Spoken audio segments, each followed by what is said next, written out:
or down? You'll know because Sleep IQ tells you. Only at a Sleep Number store where you'll find the best buy-rated mattress with Sleep IQ technology.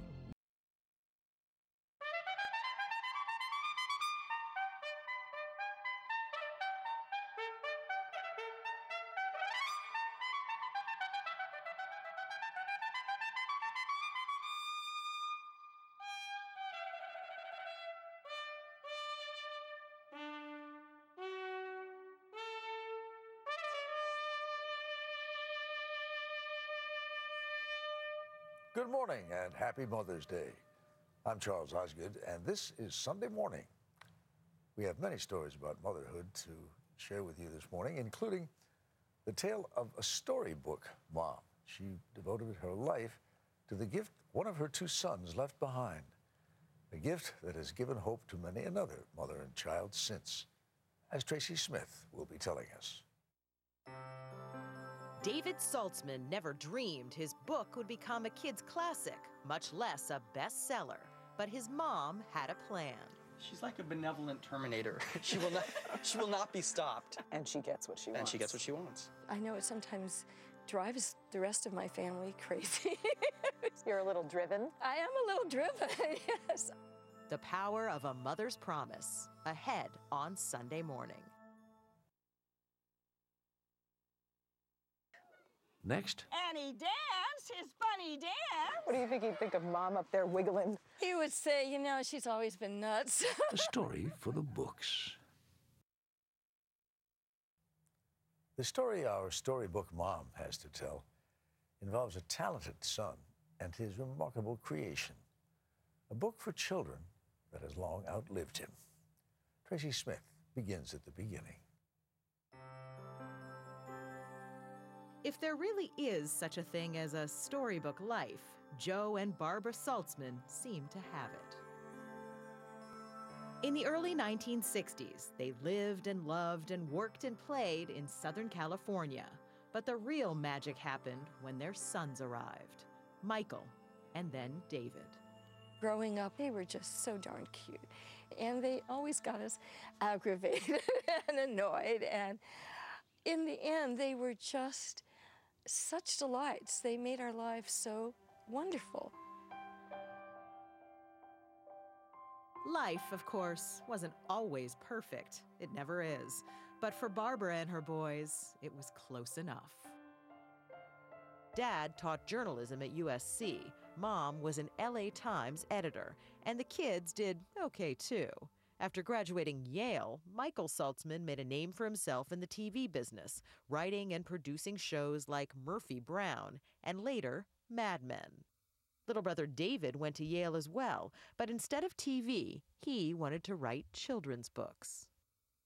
His senior project, in fact, was this: The Jester Has Lost His Jingle, 64 vividly drawn pages about a very happy court jester in a very sad kingdom. The story turns when the jester makes a little girl in a hospital bed laugh out loud. What'd you guys think when you first saw the Jester book? Well, I was amazed at the quality of the illustrations. I didn't think he was very gifted as an artist. I never knew that. And suddenly I'm looking at this book and the illustrations are incredible. And then the message, I mean, he's the only person in the world that would rhyme sense of humor with "I have a tumor." I mean, who rhymes like that? Who thinks like that? At the time, David had no idea that he'd soon have a hospital bed of his own. How did you find out he was sick? He didn't get sick until his senior year. He called me on October 10th and he said, I have good news for you. I'm going to go to the doctor and get this cough cleared up. And then he called from the doctor's office and he said, the doctor is saying something about Hodgkin's. I don't know what he's talking about. And that night, Joe and I were on the plane to New York. Hodgkin's lymphoma, a kind of cancer, was destroying David's lungs, and the usual treatments just weren't working. He finished The Jester, and in May of 1989 graduated Yale with honors. But within weeks, his health and his dreams faded. David Saltzman died in March 1990, just before his 23rd birthday. David wanted to personally share The Jester Has Lost His Jingle with children and read it to children. But when he no longer could, so part. I vowed that I would make it happen. You made him a promise. I did. And his father, Joe, also made him that promise.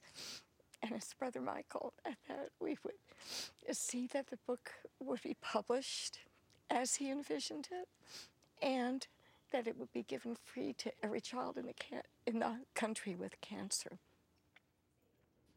It wasn't an easy promise to keep. Every year, more than 15,000 children are diagnosed with cancer.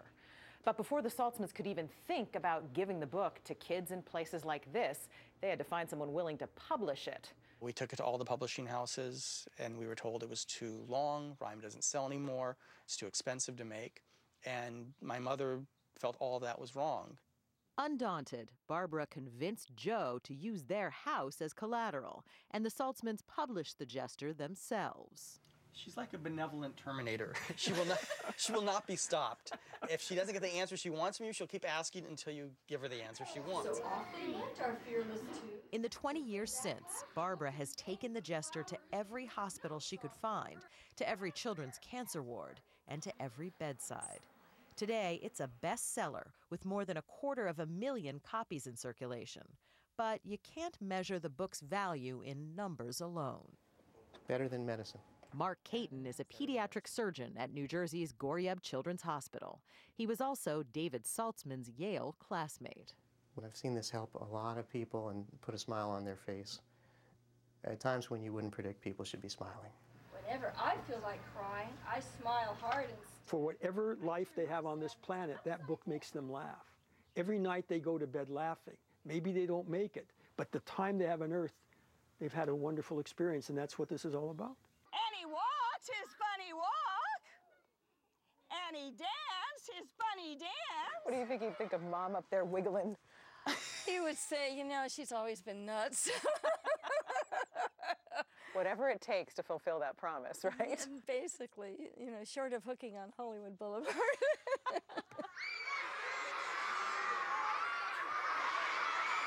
How long do you think she's going to continue doing this? What's the average lifespan of a woman in today's society? Because it's going about to the day before she drops. I think she'll be continuing it. The end. Storybooks can be magic, but few things are as powerful as a mother's love.